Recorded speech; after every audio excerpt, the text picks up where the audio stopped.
इस वीडियो में मां सरस्वती के विसर्जन के बारे में दिन, विधि और सावधानियां विस्तार से बताई जा रही है। ऐसा कुछ जानने से पहले चैनल को सब्सक्राइब जरूर करें। अब जानिए सरस्वती माता का विसर्जन कब करना चाहिए।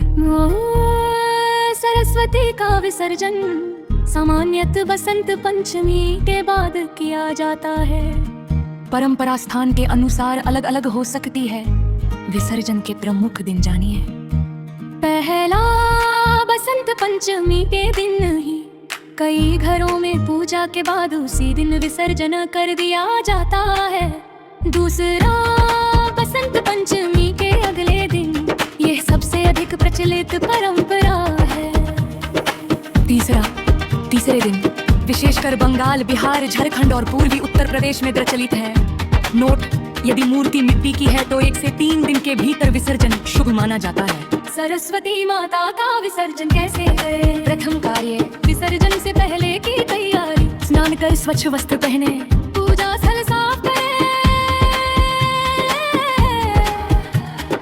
माँ सरस्वती को अंतिम बार पुष्प धूप दीप अर्पित करें। दूसरा कार्य, अंतिम पूजा। माँ से प्रार्थना करें, हे माँ शारदा, अज्ञान दूर कर विद्या प्रदान करने के लिए धन्यवाद। हमसे पूजा में कोई भूल हुई हो तो क्षमा करें। इसके बाद ये मंत्र या वाक्य 5 बार बोले। यान्तु देवगणा सर्वे पूजा मादाय पार्थिवीम। अब विसर्जन की विधियां जानिए। पहला और सर्वोत्तम विधि, जल में विसर्जन यदि संभव हो। नदी, तालाब या साफ जलाशय में मूर्ति को धीरे धीरे जल में प्रवाहित करें। माँ से विदा लेते समय बोले, जय माँ सरस्वती, अगले वर्ष फिर आना। दूसरा, घर में विसर्जन इको फ्रेंडली तरीका। यदि बाहर जल उपलब्ध न हो, बाल्टी या टब में साफ पानी लें, मूर्ति को उसमें रखें, मिट्टी घुल जाने पर उस जल को पौधों में डाल दें। ये तरीका सबसे पर्यावरण अनुकूल और आज के समय में श्रेष्ठ माना जाता है। जानिए पढ़ाई की चीजों का क्या करें।